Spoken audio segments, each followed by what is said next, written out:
You're watching BCTV. We're all about Branford.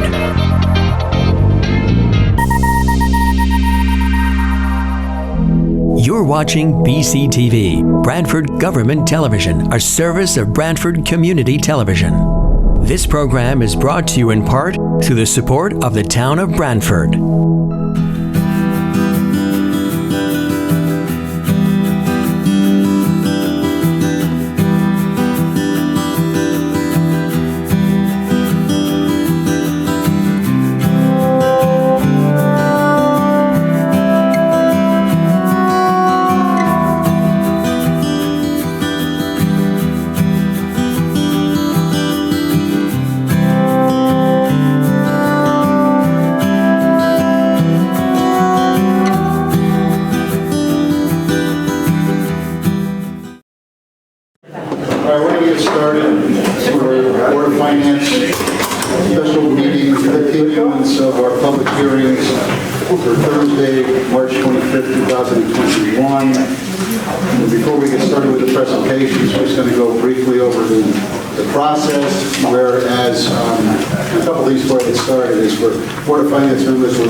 Speaking, which I just did, and also if you so choose and can safely do it, you can lower your mask while you're trying to address the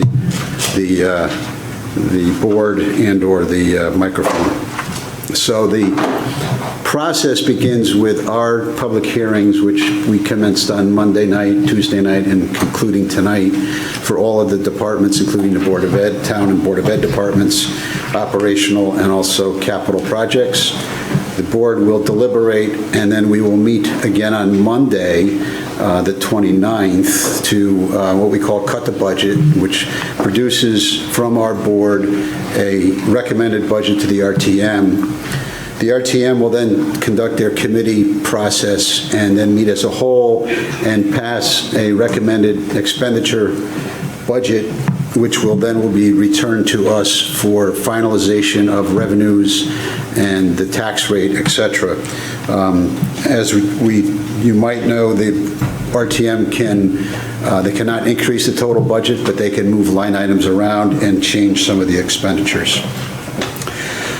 The requests before us tonight and the previous nights in total for the entire budget is $121,552,768, which represents a $3,310,525 dollar increase, which represents 2.8% of on an overall budget basis.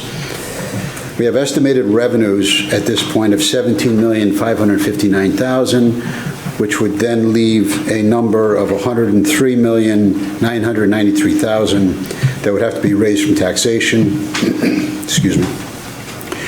When we apply an estimated net grand list of $3,693,000, that equates to a mill rate of 29.83, or 0.9 mil increase. And we're estimating a 95% collection rate at this point in time on the taxes. As I mentioned, the overall budget is up requests are up 3.3 million, which is 2.8%. The town municipal operating side requests are up 3.9%. The Board of Ed operational budget request is up 2.5%, and debt service is up by 20%. So all those numbers, when averaged out, with the request equal 2.8%. So with that, we will move on to the first presentation, which is school-age child care, page 62.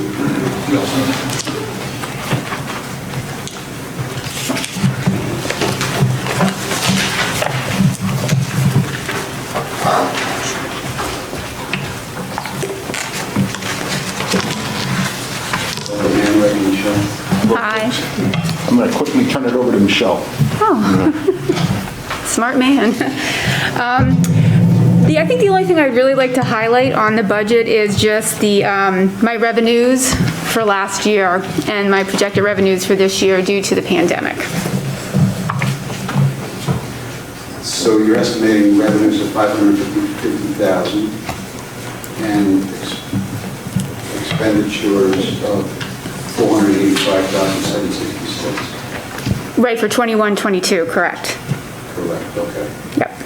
And that would be in line what I did in previous years. Okay. Questions from the board on this budget? We'll go with Bishop first. So did that cause a loss this year, this fiscal year? There's a significant loss of revenue? Yes. And the expenses stayed the same? No, they decreased significantly. We had less programs running due to the need. Parents weren't needing the before and after school care the same amount that they needed in previous years. So the revenue was, we didn't have the revenue coming in, so I didn't need to purchase supplies and whatnot to run the programs. But did you have continuing salaries? Yes. So my question is, would that qualify for some of this grant money that's the federal grant that's coming in? It seems like that would be a COVID-driven loss. There were, Victor, and I appreciate the question. There was an instance for school-age childcare that we were covering with the URSA 1 funds. But those funds were designed to supplement, not supplant. But given the extenuating circumstances of a loss of revenue as a result of the pandemic, what we did on some of the half days, we provided school-age childcare, and we covered that for families, and we covered that directly to the families, not on the labor side. Okay. So as a follow-up, there's 25 positions. When I'm running in full, yes, but I'm not running full right now, so. And how did the pandemic, I know it impacted all programs differently, but how did that impact yours as far as staffing? Well, I would normally have, 3 before schools running, 3 after schools running at different sites. There wasn't a need from the parents, and I can just give you an example. Last year, we had 225 families enrolled in all of my programs total. That's all of my FRC programs, including SAC. This year, I have 78 families enrolled, so. And we opened 5 days, and our enrollment is already starting to increase. Like, the phone is ringing constantly. The families, are trying to get back into the 5-day before and after school care again, so.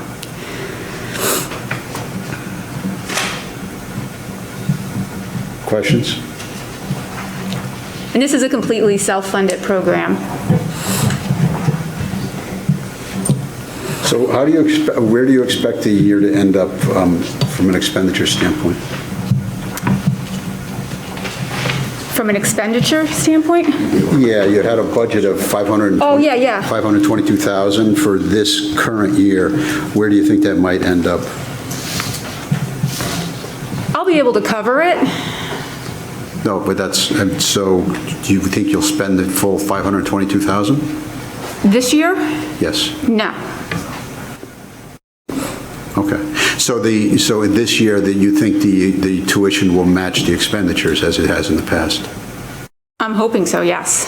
Yeah, I want to make sure that I understand the question. Essentially, because of the pandemic and the reduction of enrollment and participation, we have labor costs that we're still covering, but the tuition is going to match, because the tuition, whomever is coming in, that is an offset to some of the labor costs that we have. And as Michelle said, there were some slight labor adjustments, but essentially we will, I believe, and it's still a little bit premature because we're just opened up, I anticipate that we won't have the same amount of revenue on the tuition side. And I think that's what you're asking, Joe. Yeah, I think because that's what you're asking. to some extent, knowing that you likely have more expenditures than you have tuition this year. That's yet to be determined. Okay. That's yet to be determined. Charlie? On 62.5, you mentioned you had to pay your employees. If the employee wasn't working, were they still being paid? That was, There were some instances for school districts for pay stabilization that we did in fact have employees being paid when they weren't providing a direct service. And that was initially early on in the school year. Okay, was that in the contract, or? That was based by essentially what we were told to do by executive I order. think that came down from the state. Yeah, so I just want to be clear, that was the executive order. There was a lot of questions about that, but basically that was the direction. Yeah, it was called pay stabilization. Right. Joe, just a question. Sure, Jeff. Go ahead, Jeff. Oh, Bobby. Yeah, sorry. Was there, for 2021, was there any refunds that had to go back to families due to the Yes. situation?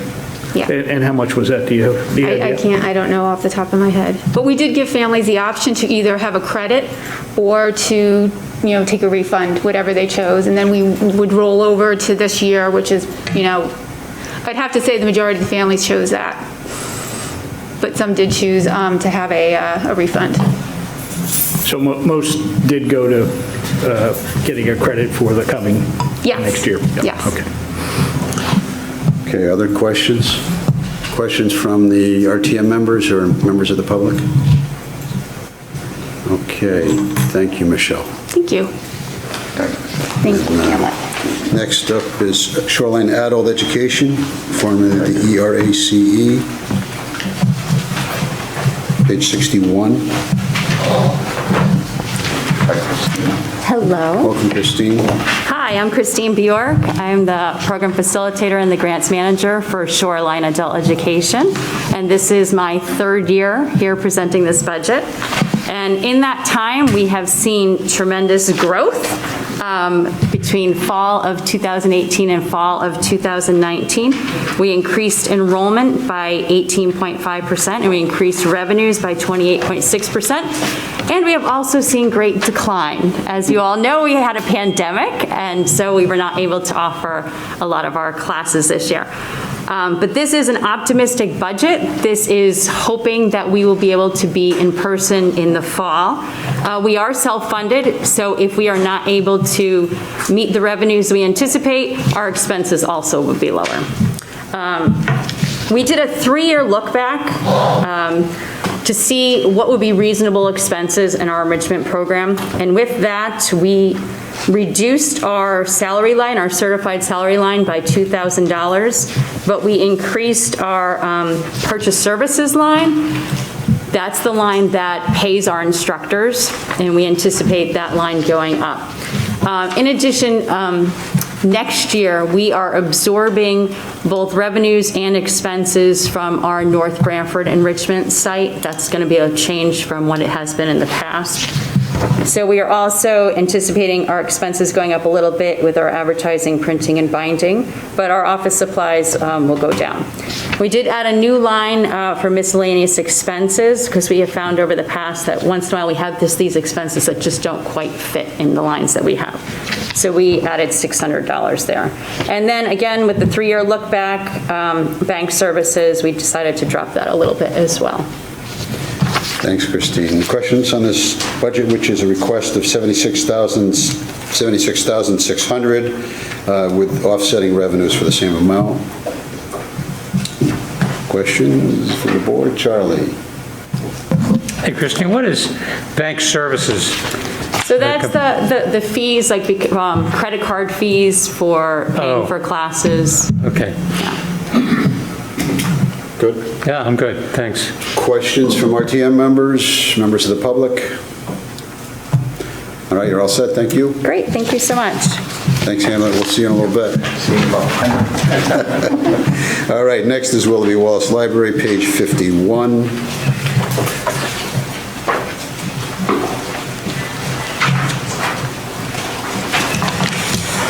Welcome, Alice. Hi, good evening. I'm Alice Pence, Library Director at Willoughby Wallace Library. For my budget this year, you might see included in the packet, there's a job description change to Library Services Coordinator from Library Administrative position.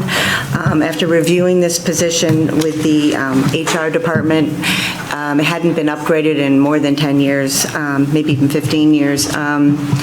We wanted to have it reflect more what the duties of the job were. And in changing and upgrading and reviewing and upgrading the position, I'm requesting an increase in the salary to go along with that. And that is the only significant increase. We were told by Lion, which provides our library automation, that they were keeping all of their charges, which includes the delivery service also. All of the non-salary expenses are staying the same. There's no increases in any of those expenses in this request.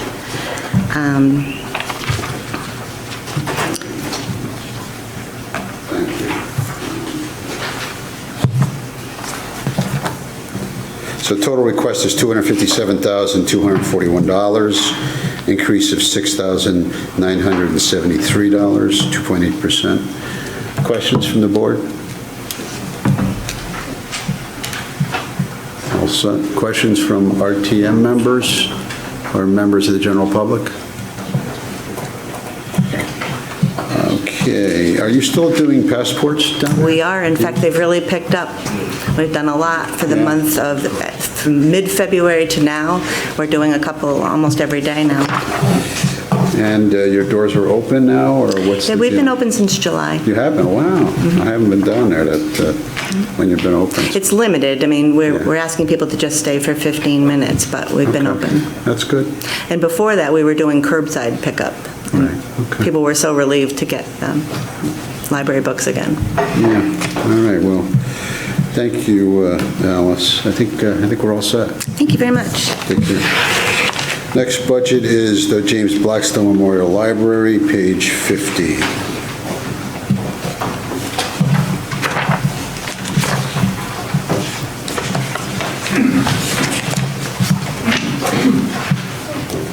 Welcome, Karen. And hello, good evening. Good evening. Good evening, Chairman Mooney and the Board of Finance members.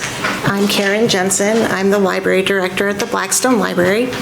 And our Assistant Treasurer, Adam Spilka, is here as well. So just to give you some background, over the past year, like other departments, when COVID hit, our staff went to work to learn how to navigate Zoom and provide services, even though we could not interact with people in person.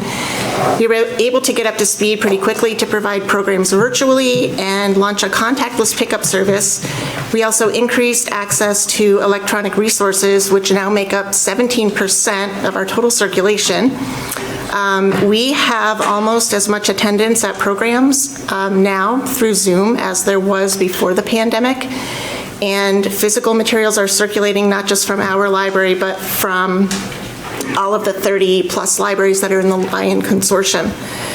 So we've been very successful in fundraising in the last fiscal year, which prompted our trustees to make an unusual decision to appeal to our donors to support other local organizations in need last spring when COVID hit.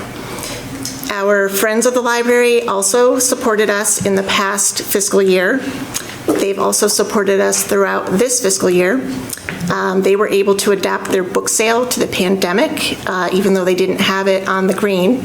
And so they still raise funds which provide major funding for our virtual programs and electronic resources. Operationally, the library has been able to maintain stability. We were very fortunate to retain all of our full and part-time staff.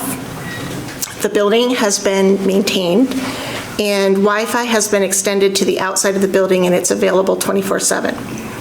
The library is open for nearly all services and during all of our regular hours, except for Sundays. Overdue fines have also been eliminated for good, which is following a national trend, but it also makes it easier for families in need to use the library. And at the beginning of this current fiscal year, our trustees needed to revisit the budget, and they projected a budget deficit of $73,804. This was a result of a variety of factors, including no increase in town funding and reduced fundraising revenue because of the pandemic. We were able to use $56,000 from the prior fiscal year, so 2020, which was available from a combination of unexpended personnel funds and because we exceeded our fundraising goal. So in the current fiscal year, we also received a Paycheck Protection Program loan, which has been used for salaries and which has also been forgiven. The funds that were made available by that loan being forgiven will offset the remaining $17,804 of the projected deficit for this fiscal year. And as you know, the town has approved a sinking fund for the library, and the library will contribute roughly $100,000 to the fund in this year, which will be used to repair the air conditioning chiller and for duct cleaning. Since the year is not over, and there may still be some remaining funds, we would most likely use them for capital expenses that are not addressed by the sinking fund. So the fiscal 21-22 budget reflects three things. So first, as I mentioned, to create the sinking fund, with the library contributing $100,000 to the town. Then second, as you are aware, we also seek to ensure a sustainable endowment. In order to preserve the endowment for the future, we will need to reduce the withdrawals every year. The proposed budget reflects a 3.25% withdrawal rate compared to the historic 5% rate. And that difference of 1.75% adds $46,550 to the request for town funding. And then third, in looking at the year-over-year comparative increase, it is important to note that this would be a reset year. This town request is effectively a two-year increase because the 2021 town grant was flat funded. So a summary of the financials of the budget request includes expenses that total $1,793,987, or a 1.43% year-over-year increase. And the primary drivers for these expenses are the salaries, a total of $978,000, which is an increase of 2% or $19,000, and this is in line with the town's recommendation for unaffiliated personnel. The employee benefits and insurance increased by $22,000 or 6.7%, which reflects an estimated 8% increase in the cost of health insurance. And materials of the collection, we're requesting $105,000, which is a 10.5% increase over last year. This includes an increase of $15,000 for streaming services, which are Hoopla and Canopy and Overdrive. In the past, some of these were funded by the Friends of the Library, but these services have become part of the normal operations, and the usage has, I think, tripled since we started offering them, and they've exceeded the amount budgeted by the Friends. And then the development and fundraising expenses are $12,500, and that reflects a $38,000 decrease over last year, primarily because we are not planning the road race in the fall. And it's important to note that that line is balanced against income from those events, which is line 43,500. On the income side, the income for the library comes from several sources, including the town, program operations, contributions, development and fundraising, other grants, and the draw from the endowment. The program operations line totals $20,500. That's a decrease of $16,500. It's about 45%, and that's because we eliminated fines and we're not projecting very much rental income from the auditorium due to the pandemic.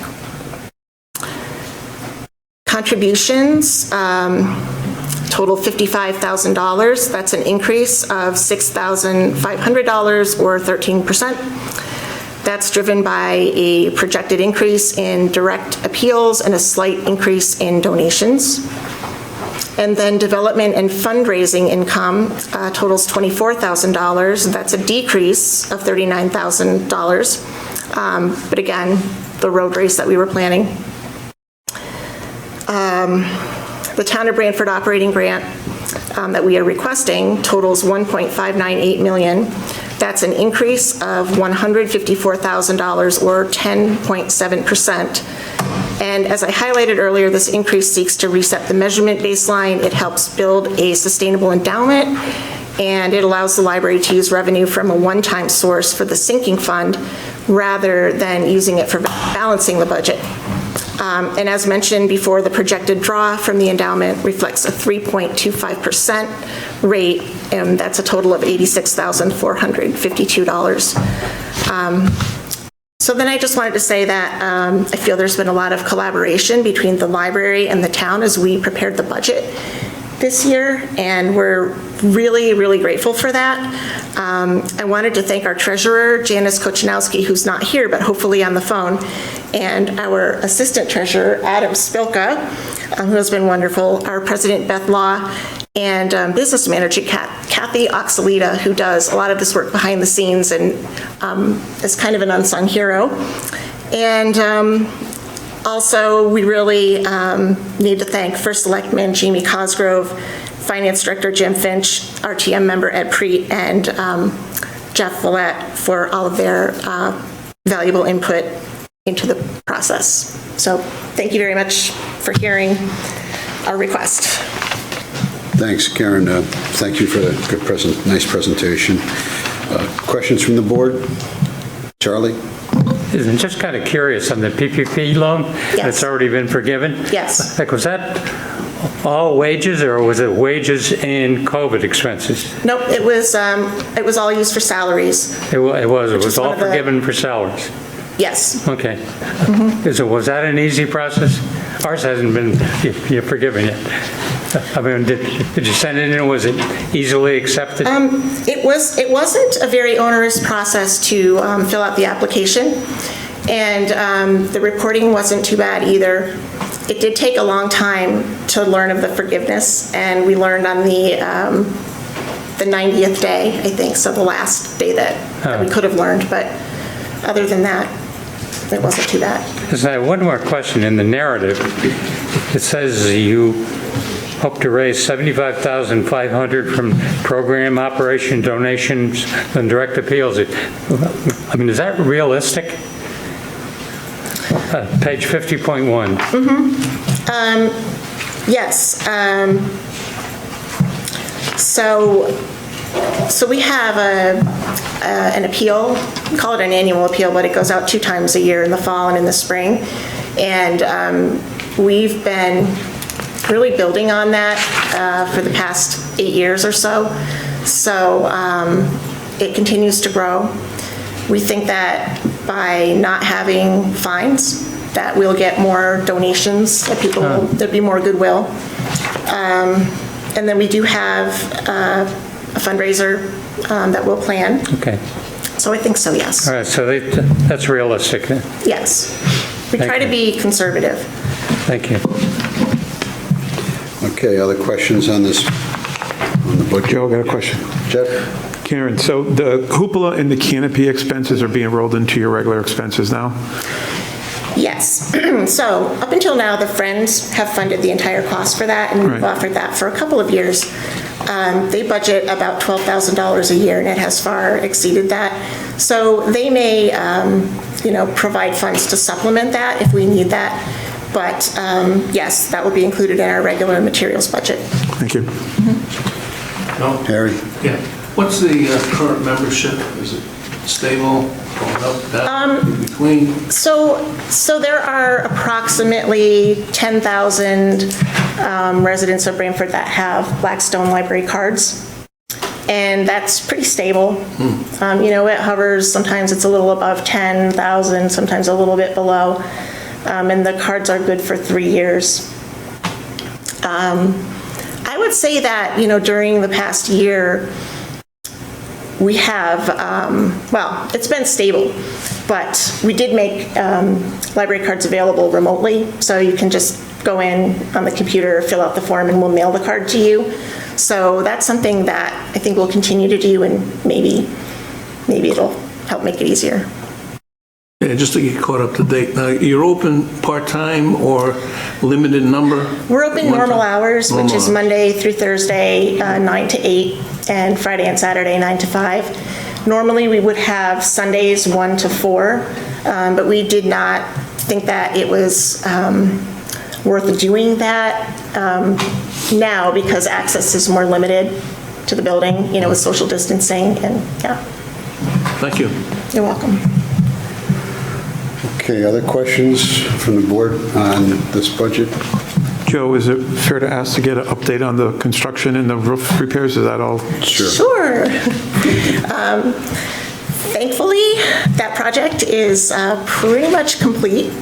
They have moved off of the site. They've taken down all the scaffolding. The roof looks beautiful. It's copper, so it's like kind of brownish now. It'll take a while for the patina. We're just wrapping up some of the final details. So that was a great project. Nice, yeah. And thank you for all of your support for that. Okay. Any other questions on the operating budget? Questions from RTM members? Members of the public? No? Okay. Is an operating capital request?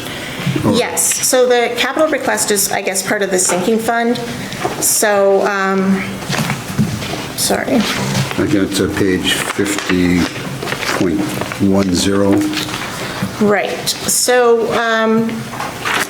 so for the next year, we would just be asking for technology upgrades, which would be replacing a number of computers. That's an amount for 6 computers, and we have 31 computers throughout the building that are public computers, but we also have staff computers. We also get some of them replaced as part of our membership to Lion. And then we're also including $9,000 for strategic plan initiatives. We are going through a strategic plan right now. So we don't know what that will be, but we wanted to put that in there in case it's something like equipment or furniture or something that we figure out that we really need for the library. And building contingency, what is that? I'd say maybe Jim could tell us what that is. Is that your idea, Mr. Finch? You could say we are of the same mind on this one. Yes, no, it was. Basically, this is consistent with the whole concept of the sinking fund. You can hear me, right? Is where we were looking at what was funded for the library in the past, and last year for some of those capital items, it was about $39,000. And, sort of echoing that theme of stable funding, we said, okay, if we could fund somewhere around $35,000 or $30,000, what are some of the things that that you will need? Then the other aspect of it was, well, what happens if something comes up that was unanticipated? And I think, Jeff, that was part of some of the thinking behind the sinking fund, is that it would sort of moderate those appropriations and then have some dollars available if some other need came around. So we felt it was logical, budget sensitive, and met the library's needs, and something that came up in their discussions with the trustees, Jeff and Ed Preet, at one of their budget meetings. Thanks, Jim. Questions on the... Go ahead, Bob. So the roof, did it come in at what the bid was, or was it over, under? Did we save some money? So it's not completely wrapped up, but it's very close to what the bid was. So there might be a small amount left over. It's definitely not over. Good, thank you. Thanks. Other questions on the capital budget? You probably know that we got a grant for $100,000 from the State Historic Preservation Office to offset the $500,000 that the town appropriated. Yeah, I think we're aware of that. All right, sorry. Thank you. Charlie, do we have? Charlie? Hey, Karen, on 5010, you know, the HVAC chiller, is that from a quote, the amount? Yes, it is from a quote. Yes. Okay, I'm surprised. That includes duct cleaning as well. It seems a little shy to me, that's all.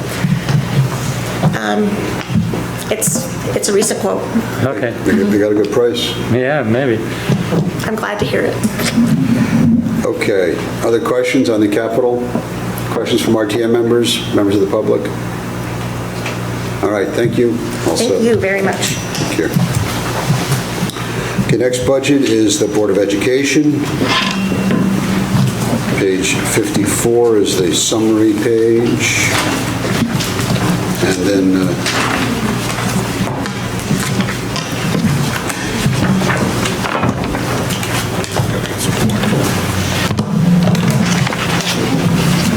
welcome back. Welcome, gentlemen. Thank you.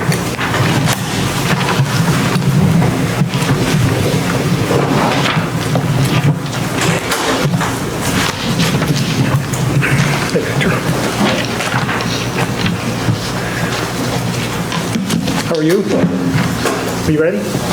Yes. Okay. John Prince, I'm chairman of the Board of Ed. I'm very happy to be here under the craziest circumstances that I'm sure any of us dreamed of. Extraordinary times for everyone. And I think one of the things that has struck me about these times is that we are an enterprise that has a responsibility for the health and safety of almost 3,000 children, 700 staff, and I would dare say everybody's families as well. It's a heady responsibility. I think we have been very fortunate to have very thoughtful and deliberate leadership doing the difficult things that nobody dreamed we would ever have to do. So while that isn't directly tied to finances, there certainly are expenses that are associated with that, and the details will come from Superintendent Hernandez and COO Neal. I just want to say that this past year has been a time when everyone involved in the enterprise of education has had to learn to do things in a different, new way. To the extent that people think our children are not learning, they're learning incredible lessons from the adults that they see in front of them every day. That is, lessons that are not in textbooks. So it's important to know that this is one of the takeaways. Yes, it's been with a lot of anxiety and a lot of pain and suffering as well, but those are all important lessons as well. I'd want to point out that from the outset, which I'm saying would be last February, March, we have already been focusing on the social emotional health and well-being of our students and our staff, I might add. And that has ramped up in a big way over these past months as well. Finally, really, before you hear the details from the administration, the 1.29 request that was approved by the Board of Ed is the lowest budget request that we have made in the past 8 years. I'm not sure before that what it was, but we feel as though we've built a strong record of integrity with respect to how we handle our finances coming and going in terms of requesting and then also returning unexpended funds and residual dollars back to the town. So with that, I will turn this over to Superintendent Hernandez. Thank you, John. Thank you, John. Good evening, gentlemen. It's always a pleasure to come here, and I know that when you ask if there's any questions, nobody asks questions until we get up here. I know that they wait for us, and I can appreciate that, particularly because our budget is rather large. What I'd like to do this evening, though, is first start off with federal grants, because there's a lot of talk about Corona relief funds, URSA 1 funds, and URSA 2 funds. The Corona relief funds, the district received $77,000 of Corona relief funds. Those funds were primarily used for PPE to prepare classrooms as we moved into the hybrid model at the start of the school year. Those funds had a very, very short timeline. They were released and we had to expend those funds by the end of December of 2020. We were unable to expend all of the dollars. We most likely will probably return anywhere between $1,600 to possibly $9,000. The final accounting is what we can charge to it. So, but for the most part, we expended the majority of those dollars. The URSA 1 funds, which we received, which total to $303,000. Those funds needed to be expended by 9 of 22. I'm happy to report that those funds pretty much, they have been expended. Of those funds, we needed to give $15,000 to our local Catholic school. There was an apportionment that we needed to give to East Shore Catholic Academy. That's been done. We work very closely with them. And then, of course, the URSA 2 funds. We have yet to receive those. We just received notification yesterday that we went from 1.3 million to 1.5 million. The expiration date for those dollars is 9/23. So they are designed for us to, as schools open up, to supplement, and I cannot say that enough, to supplement, not supplant, but to supplement budgets for whether it's additional summer activities, after-school programs, additional tutors. There's a big movement to have one-on-one tutoring nationally to help children make the accommodation and to re-enter the school. So we have yet to tap into those dollars because we haven't received those dollars. To give you an idea of what we use, the URSA 1 dollars, we use them primarily for Chromebooks. We used about $110,000 for Chromebooks. Keep in mind, we needed to provide devices for all of our students, and this board, as well as the RTM, has approved a lease for student devices, but those student devices now had to be into the hands of kindergartners, as young as kindergartners. So there was some dollars expended there. We used additional dollars for PPE, enhanced cleaning. We misted our schools periodically. We didn't use the phrase deep cleaning, but enhanced cleaning. We also had to use some of those dollars for bus monitors. When we first opened up, we needed to have bus monitors to ensure that people were appropriately distanced and staying in their seats. We also used them for some labor where we needed to have some additional custodial staff, floating custodial staff, to do some cleaning in our buildings. Particularly if we had a meeting like this, we would have to have the custodial staff come back in and clean before the next group went in. And then, of course, some plexiglass dividers in our classrooms.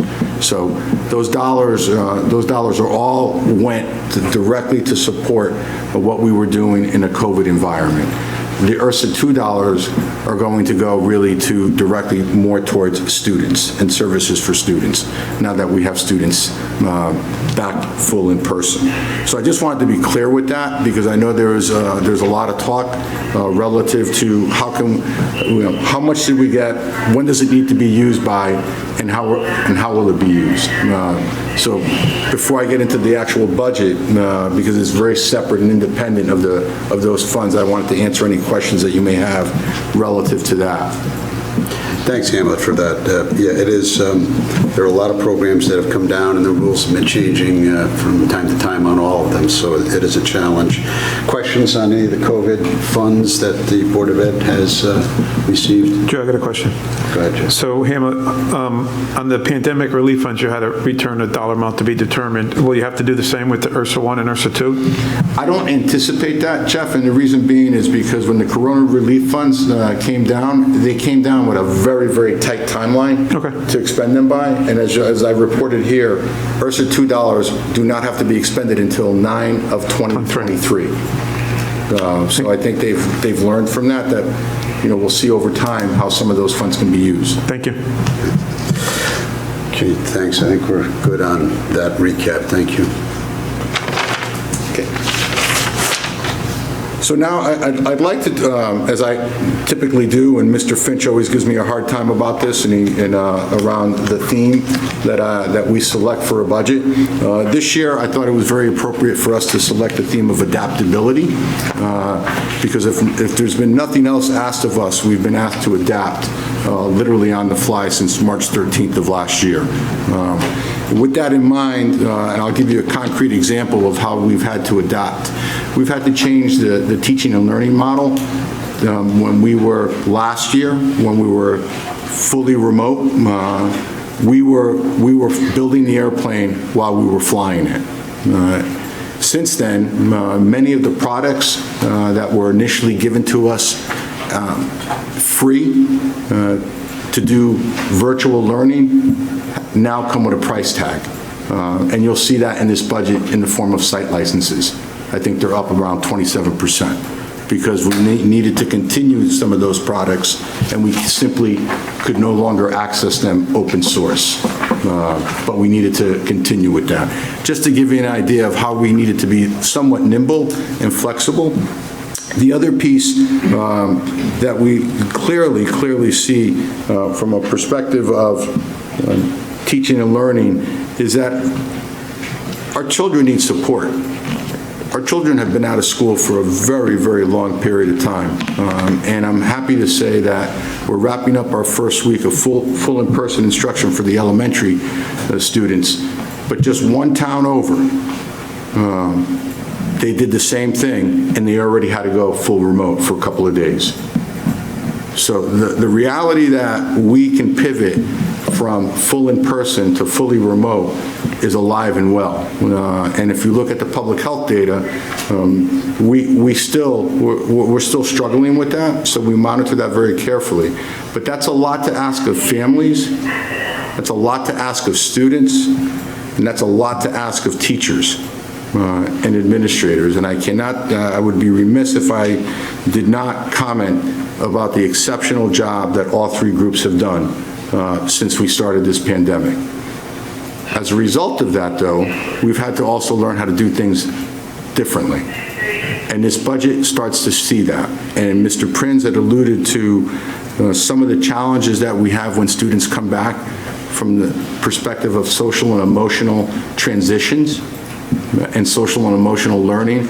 This budget, and I met with some of the gentlemen here just in our annual gathering where Charlie beats me up a little bit, but the idea that we need to have interventionists to engage our students, we are actually moving this budget has 3 positions that have primarily been grant funded in the past into the LEA, because we anticipate seeing that need well beyond the post-pandemic period. They are necessary for our students. And those are behavioral interventionists as well as academic interventionists. We will see the intensity of that initially when the students come back, but even long after they've transitioned, that's a level of support that our students will require. And even at 1.29, we are bringing those positions into our budget, as well as having settled 2 certified contracts. So I just want to, we feel as if the budget clearly has been responsive, but we've also been somewhat innovative in how we can not only look at the immediate budget, but in the out years for the sustainability. One of the things that I typically do each year is issue a budget guidance memo. I'm not going to bore you with that. It's in the book. But the real takeaway from that is that it acknowledged the fact that we have known challenges and we have unknown challenges. And I think that speaks directly to, in this budget, the unknown challenges that are COVID related would be looking at the URSA 2 funds. That's what, the 1.29 is looking at our current operational budget as if COVID was not happening. So I just want to be clear with that, because that's the whole piece of where we're getting additional federal dollars to assist us with that.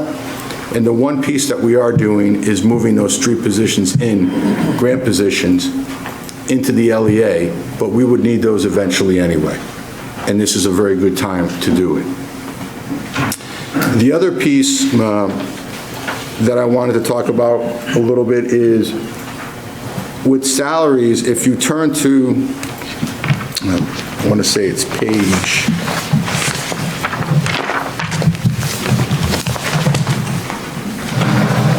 4 of the board book. Salaries are up 3.16, and I said earlier, that's settling 2 contracts. That's settling 2, and it's settling the biggest contract that we have, I believe, in the town and certainly on the board side, and that's a 3-year successor contract for teachers. And Mr. Imperato assisted us with that. It was a very good negotiation. There are things that we negotiated that are now public that are really controls for cost, such as step freeze. We really looked at that. Our wages are still competitive, but frankly, a 3.16 salary increase for all of our employees. That's all of our both certified and non-certified and unaffiliated. So we feel as if we landed in a good place with that. That's where we are today. This budget also has 7 retirements in it. 7 retirements, 7 people that have elected to retire that we anticipate hiring, backfilling for, but at a lesser cost. And that lesser cost is a master's step 7. So there's a delta there. That's already embedded here. I just wanted to make sure that I was clear about that. The benefits piece, this year, one of the reasons why we were able to come in at 1.29, based on our own experience, being self-insured, where we landed just based on what our TPA, Lockton, had recommended for us to budget, we essentially had a $691,000 reduction. So that's this budget of our operating piece of the 1.29 is built on the back of that savings. That's really built on the back of that. Our salaries, as I mentioned, 3.16. Transportation is up 3%. Contractually, it's slightly higher than that with some additional runs for special education, but contractually, it's at 3%. Our tuitions that we pay for students that are either that we're responsible for that are not educated in Branford or that go to schools that they are entitled to participate in through a magnet program that we have to pay tuition for, that tuition is up around 7% overall. So again, when we consider all of these things together, for us to land at 1.29 is pretty remarkable.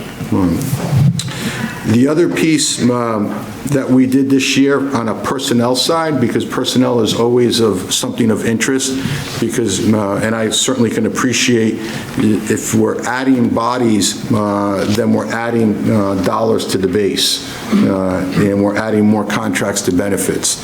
One of the things that you will see is, and I believe, so you can follow along, it's page 6 of your of the book. FTEs, when you look at just total staff, I just want to be clear, that's not adding 12.3 individuals. When you look at FTEs, it's reclassification of some staff. And I'll give you a concrete example. We have 3 high school instructional coaches that were teaching a class up to just this year. Next year, they will not be teaching a class. So they are now 1.0 coaching as opposed to a 0.8 coach and a 0.2 teacher. So do you see these variations? And I just bring your attention to where it says instructional coaches. You can see where it says the change 2.6. That's because we have a math, a science, and a English language arts coach that they were teaching a class this year, and next year they will not. They will be doing direct service with teachers, instructional coaching our staff, and that's a pedagogy strategy that we use. The administrators, this is always something that when you look at that, it's like, what is Hamlet added or the board added an administrator? We went to an athletic director model. The board had been working on that for the better part of 2.5 years, I believe. We had, at one point, 2 athletic directors that were splitting the job at the high school, each of them 0.5. They are now back into the classroom. We did the cost analysis, and actually, it's a less expensive model for us to have an athletic director that can now have oversight in 2 locations. Is certified to do in 2 locations. We attempted to do it with the old model, and we were cited by the state because you need to have a certain certification to be able to have oversight of 2 buildings athletically. As our programs grow at the intermediate level, it's really, really important for us to have that level of supervision and oversight. We no longer have the same expenses, also stipend expenses associated with a teacher that is not certified. Now we have someone who is responsible to be at these events without a stipend. So there's a lot of savings to this model, and it's a model that we've been working on for a period of time. The teachers, the 3.6, I mentioned to you, 3 of them, 3 of those FTEs are coming in from grants. There's an interventionist that we currently have on site. There's another one that it's called a BCBA. It's for our children that have autism spectrum disorders. It's a program that years ago we would be sending children out. We have developed the capacity to educate those children here. And that comes at a cost savings, but more importantly than the cost savings, it comes at a huge benefit for the child who is educated with his peers, his friends in the community that he's growing up in. So that's a really, really important piece. Happy that we can do it at a cost savings, but that position is moved in here, as well as another interventionist at the intermediate school. So those were coming in. And then the 0.6, I don't have the detail of the 0.6, Mr. Neal. I don't know if you have that. I believe there were just odds and ends of like, yeah, little changes, but not necessarily new positions. I'll give you a concrete example, social work. We expanded social work at the high school by 0.2, knowing what we anticipated that we would need. Instead of a part-time social worker, we essentially made that social worker full-time because we knew that we would need that. And then, of course, you see paraprofessionals. We've had paraprofessionals really have been one of the key pillars in our ability to continue in the hybrid model, as well as to provide supervision on buses for the bus monitors, as well as they've been instrumental in working remotely with students and keeping children engaged. We found that we needed more. We found that we needed more in this environment, and that's why you see this just about 8 that we are bringing back. So that's the personnel piece. I just wanted to go over that. You have a question on that? Yeah, sure, go ahead, Harry. Yeah, just to back up on you got 7 retirements coming up, right? Yes. So assuming they're at a maximum salary, and what is a back 3-year average of what the pension is, what I'm getting at, you're going to be bringing in 7 new teachers.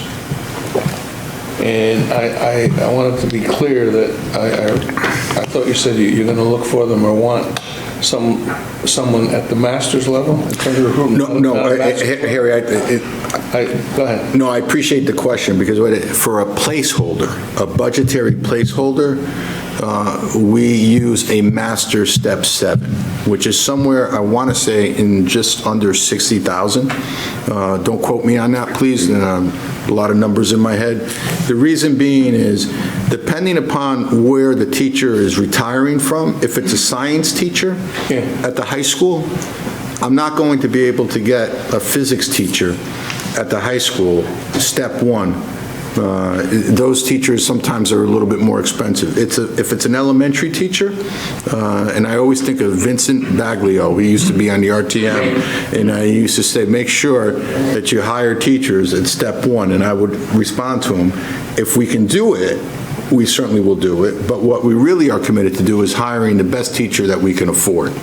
And I think we owe that to our children, but it's a placeholder, Harry. That's what it really is. Yeah, Vinny was my neighbor. Okay. He left part of that germ with me. So anyways, basically you see the opportunity, depending upon the retiree, is how it's going to cost you either equal money or a slight savings. Yeah. Or a slight savings. So probably a wash. We don't see a real big savings there, but it depends how you define big. I mean, it really comes down to that, but I do think... a quarter is like $250,000 savings. You know? No, nothing like that. That's not going to happen. You sure? Yeah, that's not going to happen. I know that's not going to happen. So, other questions on this page or on it? Yeah, on this page. Charles, go ahead. I thought you told me, though, that the 7 retirees are going to retire at the end of this 22 year. They're retiring this year. Oh, June. This year? Yeah, in June. Okay. In June, Charlie. In June.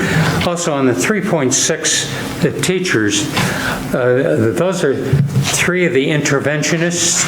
Those are the 3 people that were not being paid by local, so we're bringing them in.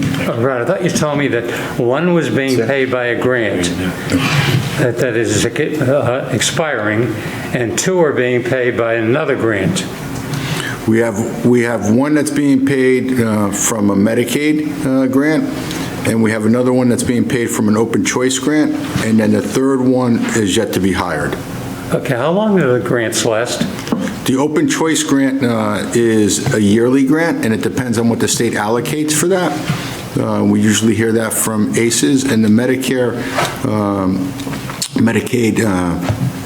grant is based on what we actually bill for services, for related services, so it varies. Okay. It's more of an eligibility piece, Charlie, than an actual grant. Do the grants pay the full amount? No. Okay, thank you. And Jeff, you have a question? I just had a quick question here. Hamlet, the 12.3 additional FTE count represents expansion of programs to make them full FTEs. And then there's actually 3 or more new people coming into the budget, correct? There's 3 people coming into the budget. And so 3 people coming into the budget, and then the 9.3 is an expansion of services. Primarily paraprofessionals, that's correct. Okay. So the count is correct, the math is right, it's how you're saying that how many people are coming in is 3, but the expansion of services to make them full FTEs or some greater number of FTE is that 9.3. Exactly. Okay. Yep. Just wanted to clarify that. Yep. Charlie, you have another question? Yeah, on the paraprofessionals, the 7.9, are those primarily bus monitors? No.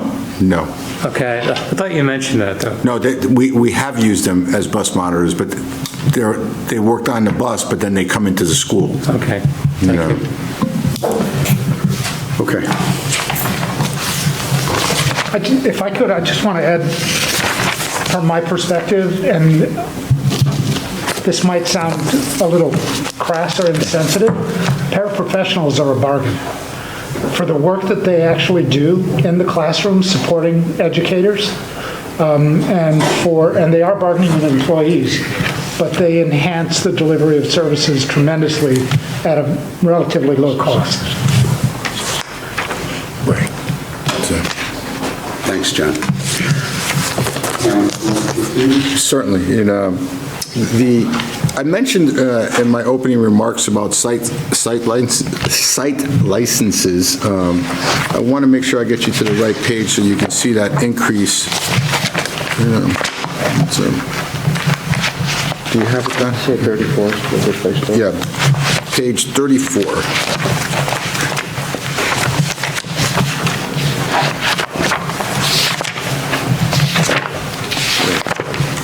Is that it? No, I had it marked. No, just a second. Give me 1 second. It's page 10. On page 10, major object code purchase services. And I had said we were up around 26%. It's actually 26.1%. It's around $137,000. And we find ourselves in this transition period where many of the materials that we're using are now electronic, and they're, textbooks. You can see that our textbooks accounts are not necessarily increasing. We see more in site licenses. Years ago, we had reported that we were looking at anything that we can do open source. And we did find ourselves accessing those open sources last year, only to have to pay for them this year. So vendors, really good products for students. When everybody was remote, were being developed. We were accessing those. We started to become dependent on those, and then vendors started to charge us. So that's something that I anticipate that will start to wane a little bit, and we'll actually see some of that start to go back into open source. I would not necessarily anticipate the same level of increase next year. What's a couple of examples of that? Dreambox for elementary. Dreambox is something that our elementary students use, part of their core curriculum, and it's something that enhances. Dreambox is a literacy program that students use. There's also, when we think about credit recovery at the high school, a lot of courses that children would have typically taken in high school in person are now offered online. I can certainly get you a more comprehensive list. That'd be helpful, thank you. The other piece that I also, near the end of our budget book, there's a subsidy. There's an increase of $10,000. I wanted to just to bring that subsidy to your attention, because that subsidy, that is something that may be eligible to be paid by the federal dollars, and that's for our food service. As you know, or may know, students, every student in Branford Public Schools now receives a free lunch. It's part of really the federal government has extended the summer meals program. We probably have served in excess of 100,000 meals when school was in the hybrid. Since we closed last year, we were serving out of the high school to families. There was the only eligibility that you needed to have is 18 years or younger. And that was part of a program under the USDA, commonly referred to as summer meals, but then the federal government extended that.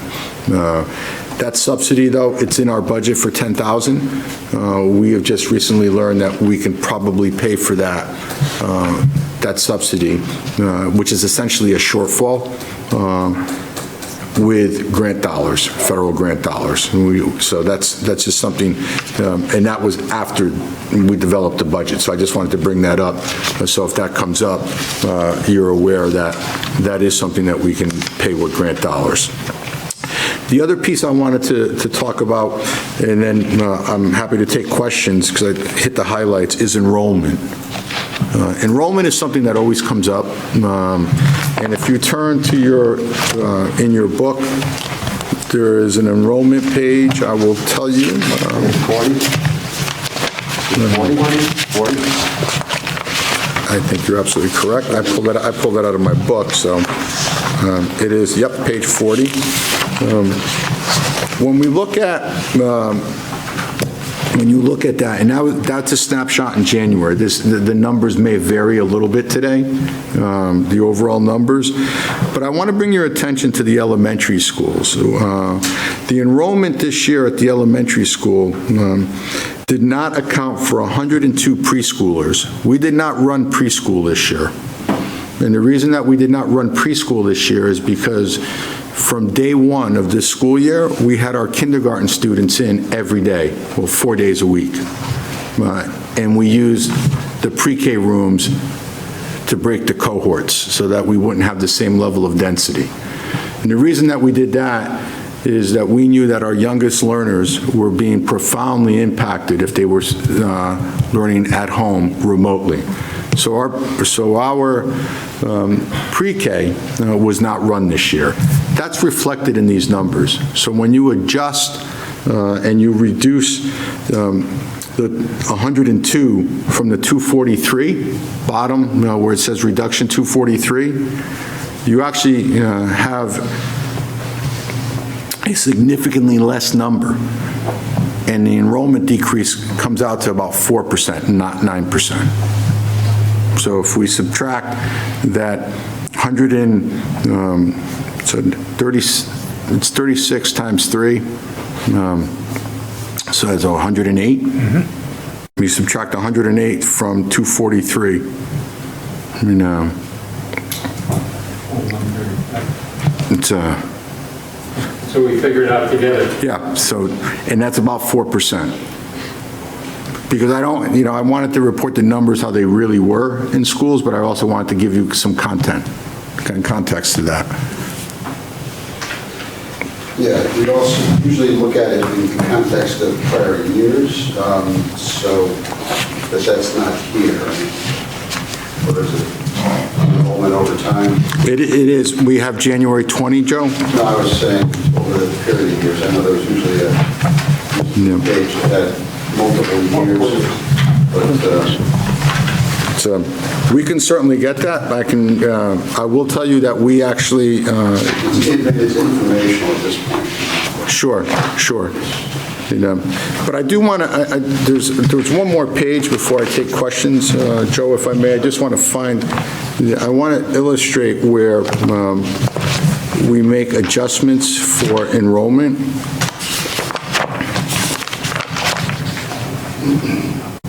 If you go to page 19,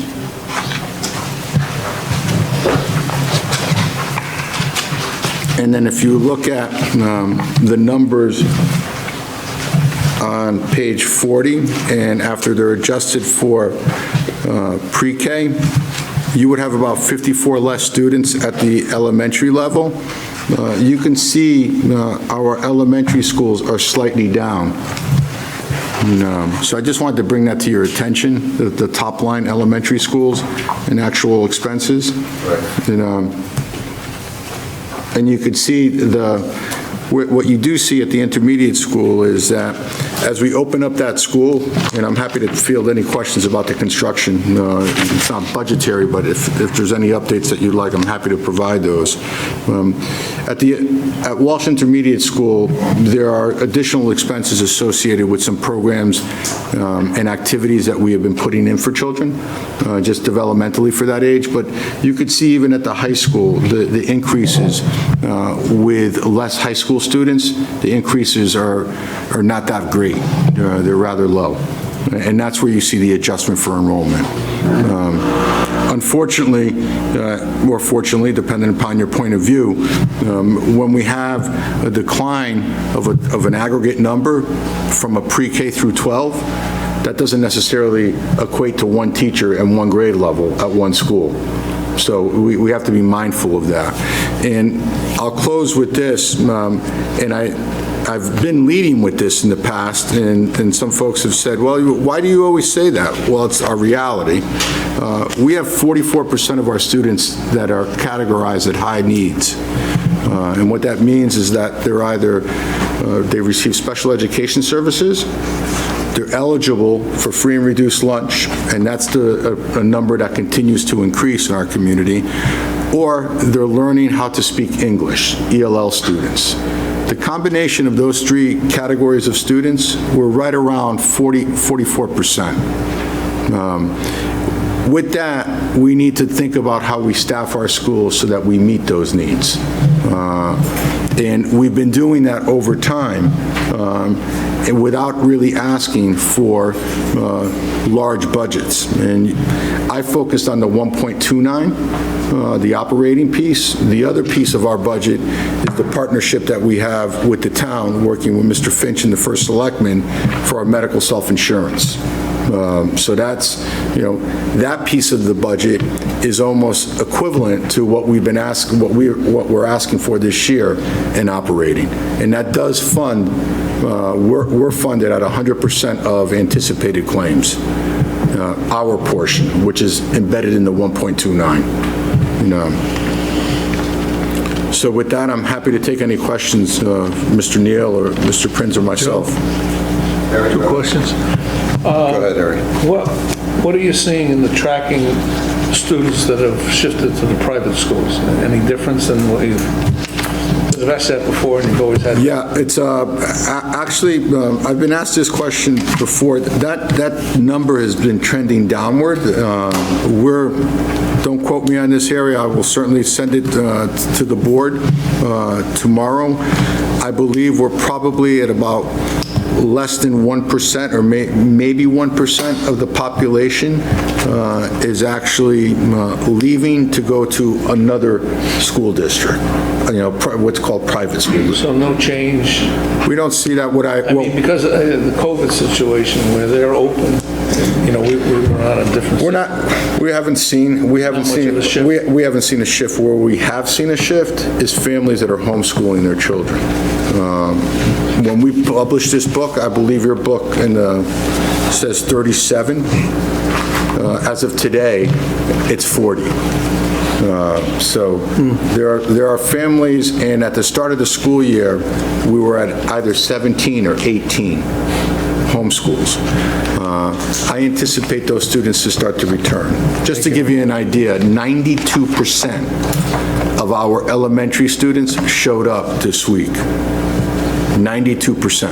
That's good. So, and I'm hoping that we can keep our schools open with the increased density, but as long as we're doing what we're supposed to be doing, hopefully that'll be the case.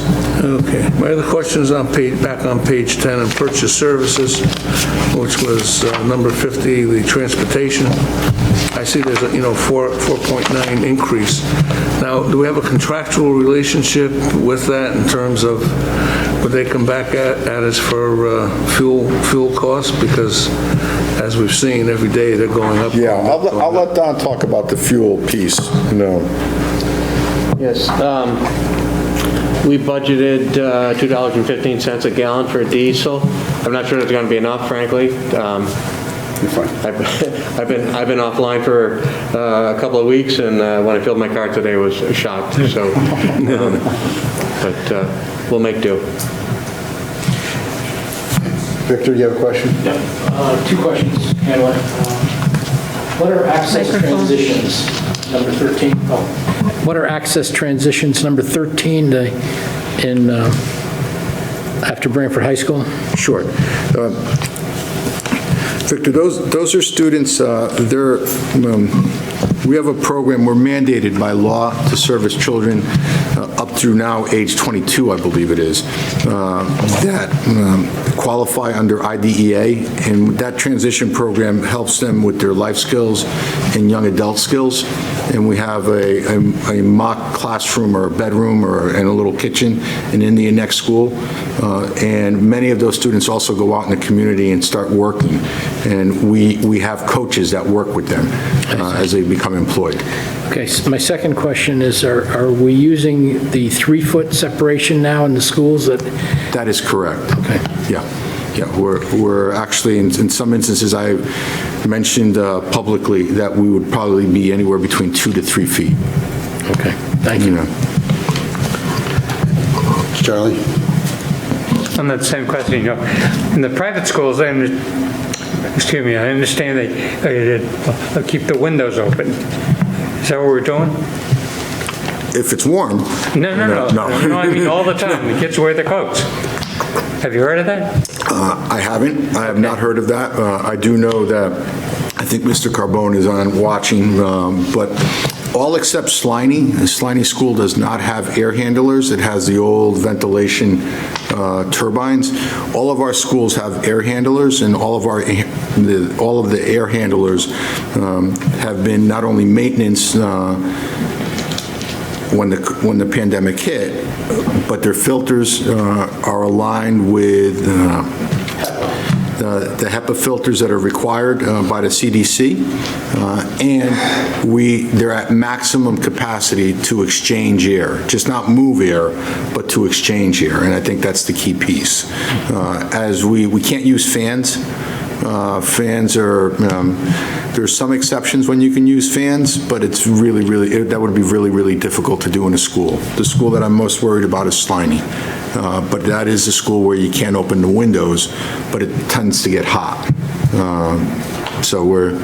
And if that happens, we've made adjustments, whether we've had an early dismissal day or we adjust. We adapt, as the theme implies. Okay, because I know North Branford runs with all the windows open in their schools. That's what I was told by the parents. Yeah, I don't know that. I live in North Branford. My kids went to North Branford. Really? And I don't recall some of their schools even having windows that did open. I'll have to check my source. So. Just one more question, though. Listen, you mentioned 44% of the kids are high needs. Yes. Do you want to expand on that again? There are three categories. The state classifies high needs as students that receive special education services under what's called the Individuals with Disability Enhancement Act, IDEA. Students that qualify for the federal breakfast and lunch program. And students that are here and English is not a language that they have yet mastered, so they're learning to speak English, commonly referred to as English language learners, ELL students. All of those students have additional challenges at times to learning. It has nothing to do with their cognition. It just has to do with their ability, where they are in their development and where they've come from and their station. The state classifies them as high needs, and we need to make sure that we are resourced so that we can address those needs and give them the appropriate supports. I don't know if that helps, Charlie? Well, the figure of 44% really is outrageous. Well, outrageously high. I think if you think of it, if you line up 10 children, 5 of them most likely would step forward and say, they have a need. I think that's a reality that we face. I think more incredibly impressive, I think, of those students is that typically when a community sees that their demographic and their population, student body is changing, sometimes their performance starts to lapse. Now, we did not do standardized testing last year, and when we do it this year, it's going to be really difficult to really determine performance. They're actually going to use it just to see learning loss. That's the real reason for it.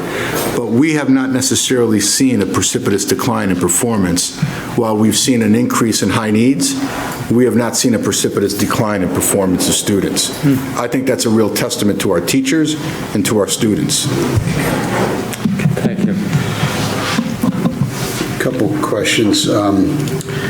In this year's budget, do you anticipate any unexpended monies that might come back to the town? Yes, and I appreciate you asking that, Joe. Last year we returned just over $600,000 last year. While it is a bit too early to make that determination, I think our trend is that we will most likely have residuals at the end of the year. Can't say exactly what amount. We haven't even started the last quarter of the fiscal year. We're about to, but I would say with confidence that we will be returning dollars back to the town. Thank you. And secondly, I understand that we're not doing the standardized testing, and that there's also some discussion about utilizing whether or not that's a good measure to be using for teacher performance. So I guess the question would be, how do you measure teacher performance going forward? Well, I'm not quite sure I understand your question. We've always used standardized testing to an extent in teacher performance, but teacher performance is much broader than standardized testing. So we will just continue what we're doing. We have formal evaluations, we have our instructional coaches, we have daily supervision, and we look at student outcomes, because I think that's a real important piece. To see what are the students performing, how they're performing, and what they're producing. But there is no direct correlation from an evaluation perspective. If you're taking the course, Joe, and you get a D, and I'm teaching the course, that you say, okay, Hamlet must be a bad teacher. What if I got an A? I would say that Joe's a good student. That's what I would say. Okay, no, so it's multiple measures. Yeah, exactly, exactly. Yeah. Thank you. Jeff, you had a question? Yeah, back to enrollment, Hamlet. Regarding the pre-K, will that start again in September this year? Yes, yeah, we are planning on having pre-K. Okay. And then I have one other question regarding transportation. I know you mentioned that there's an increase there, and this comment is based on observation, living in town and seeing buses travel. It seems like the buses are less populated. Is there a trend moving towards the minibuses versus the full-time? And if that's the case, can you save money there? Yeah, it's, we'd have to,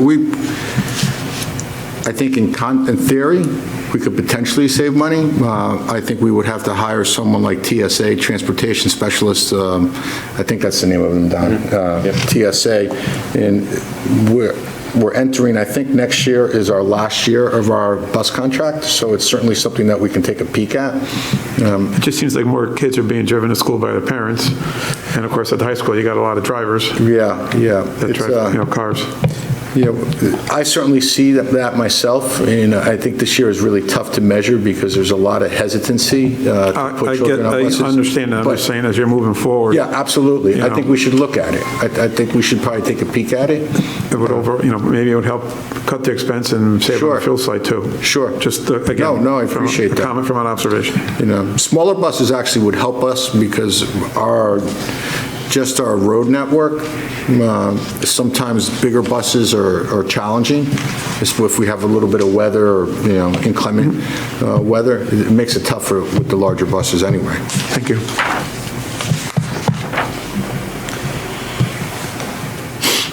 And as far as projected enrollment? Yeah, we would be looking right around the number that we have, around 2,600 students for next year. Joe? Thank you. And just so that this board knows also, that I know our board knows, we reached out to Peter Prouda and we did an updated enrollment study because we wanted to, I think we just got the results, I think last Friday. I've yet to look at them. It's a 10-year projection, which I'm happy to share so that we have an idea, and it's based on live births and some other metrics to see where we would be. The last time we did it was right before we were awarded the grant for the school construction for Walsh, and we did one, we actually did two. We did one right before the grant, and then we did one about 2 years before that when we first started the discussions with First Selectman Cosgrove around a construction project. Thank you. Yep. Other questions on the operating budget? Questions from the RTM members or members of the public with regards to the Board of Ed operating budget? Request is, just a recap for the public here. Okay.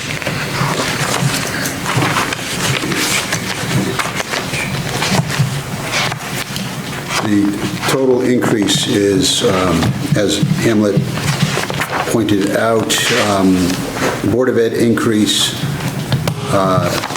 $758,046 on operating budget, and then with the medical insurance increase of $700,956. The total Board of Ed increase would be $1,459,002, 2.48%. Okay, with that, do you want to move to capital? Sure.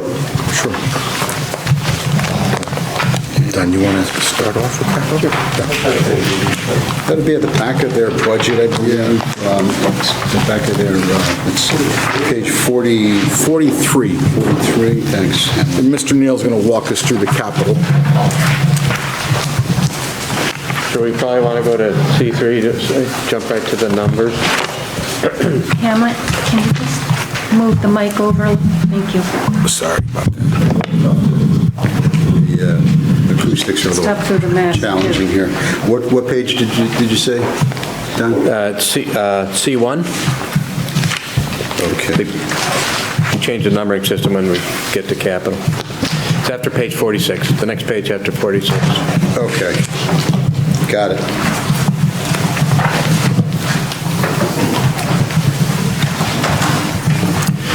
All right, so the school technology 21st century AV you're familiar with. You and the RTM have been very supportive with student devices, but there are other types of programs that we don't put on lease, and those would be for specials like art and our what we call the STEM program, science, technology, engineering, and math. So that continues what we've been doing in that area. The student laptop lease of $369,000 is for 900 Chromebooks for the high school students. Now, there's been as you can imagine, there's been a worldwide demand during the COVID epidemic for technology, and supplies are limited and prices are going up. This reflects current prices. The office administrative computers, again, is an annual allocation that we're happy to use. We're planning on replacing 10 desktop machines with that.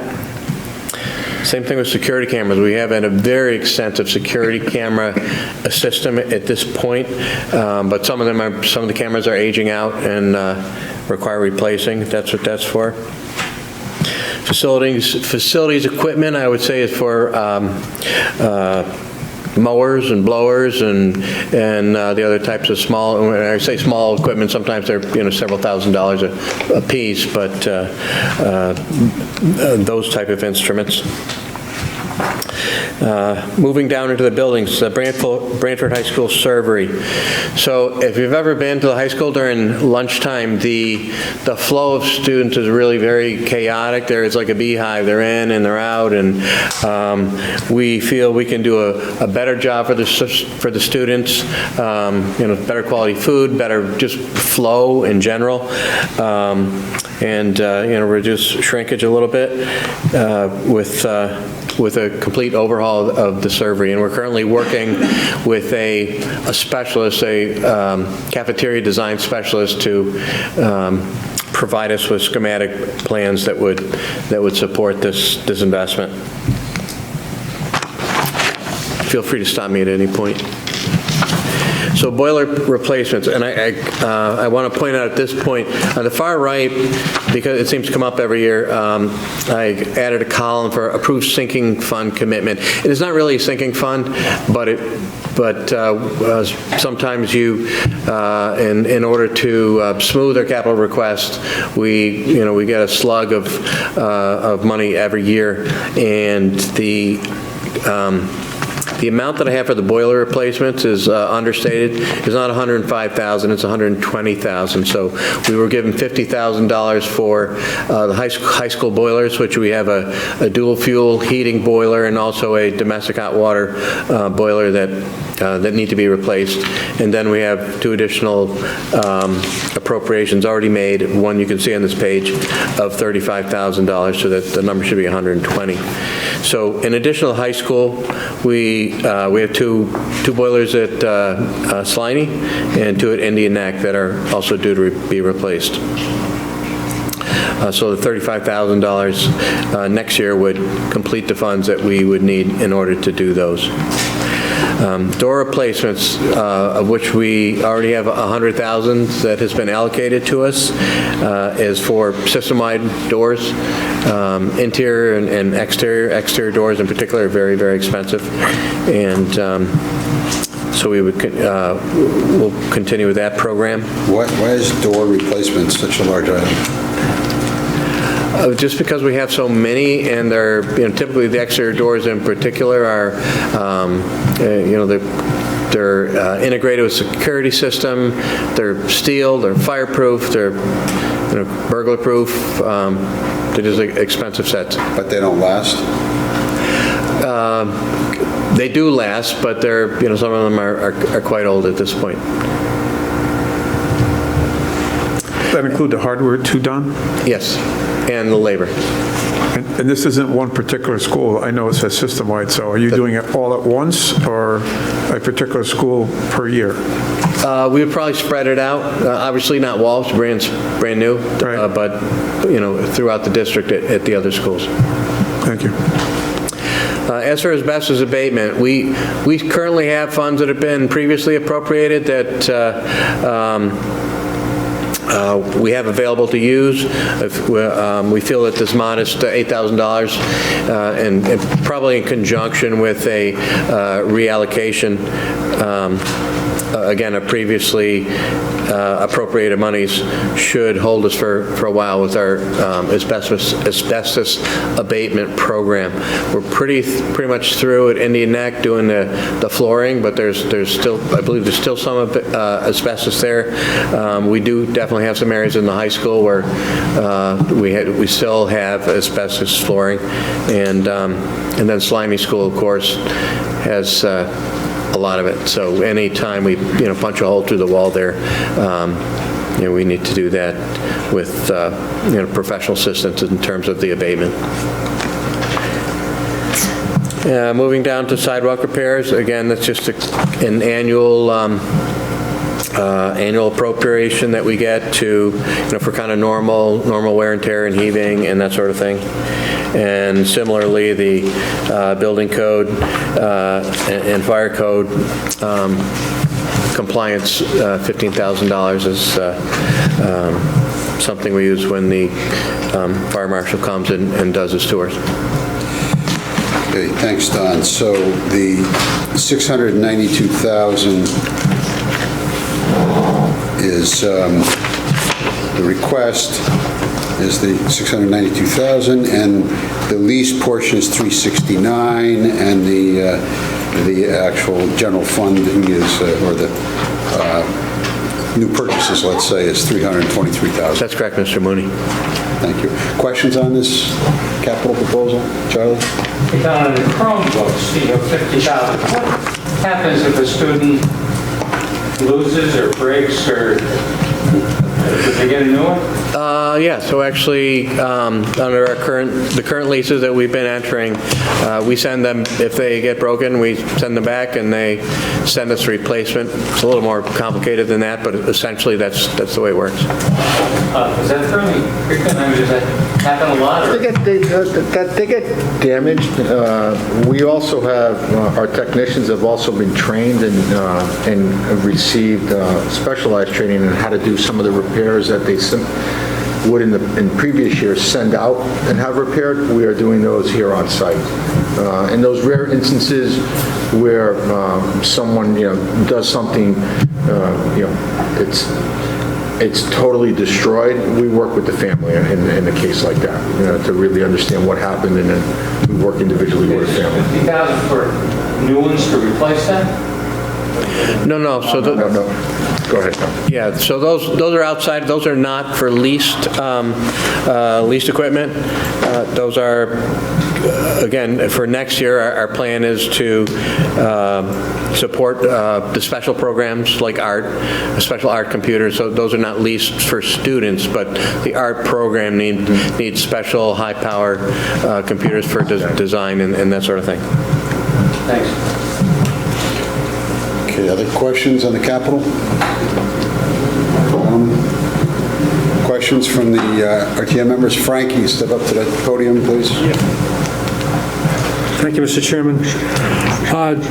If you would, please comment on the actual structures. I think the last time we were here, I think a year ago, there were going to be some improvements as far as, the entrances, the cameras. How's that program? I mean, the idea was to build right at the high school, right? No, you're absolutely correct, Mr. Tuhill. We have in previous appropriations to do enhancements at Indian Neck School, and I don't mean to be rude to have my back towards you. No, that's all right, sir. We have dollars appropriated to revamp the entrance at Indian Neck School. Yeah. Where I said here publicly, it was our youngest children, and frankly, the security was, it's very easy to get access to. And then at the high school, we're going from state-of-the-art intermediate school, and if you walk into the high school, you get pretty much access to the entire school. And we've been working with Antonazzi, and they have done some work for us gratis. We have been unable to actually implement that, and it's a little bit complex, but really maybe not. The combination of Walsh Intermediate School construction and having to relocate summer programs pre-pandemic to the high school prevented us from actually doing that.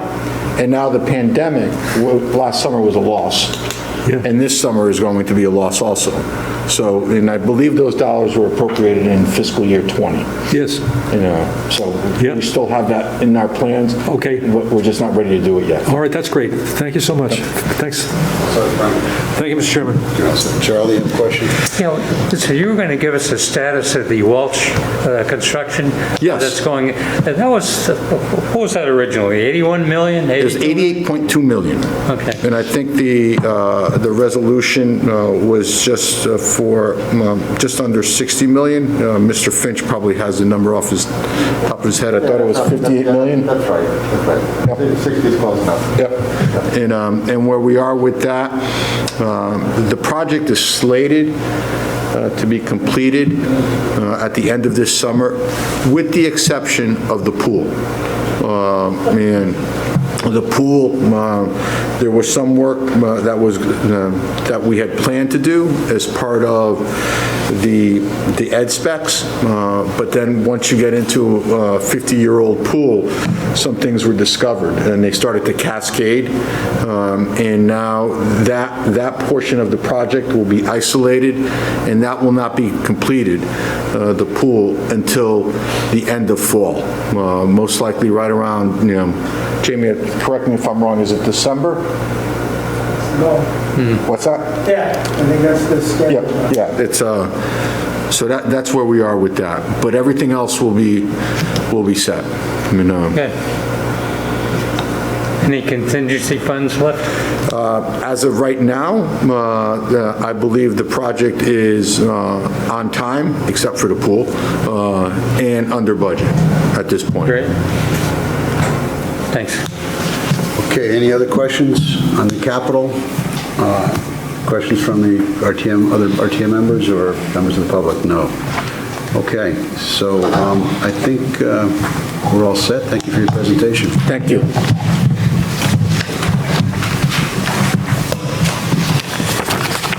And with that, I will believe we're at the end of our presentations, and I will entertain a motion to end the meeting and adjourn the public hearing. I'll move it, Joe.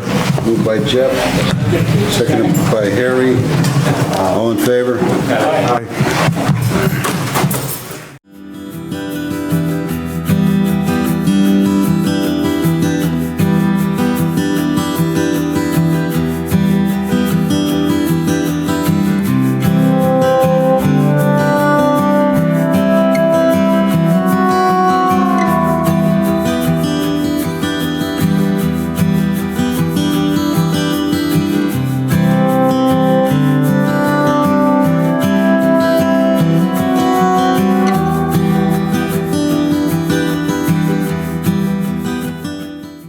This program was brought to you in part through the support of the Town of Branford. Watch town meetings and other videos on demand at BranfordTV.org.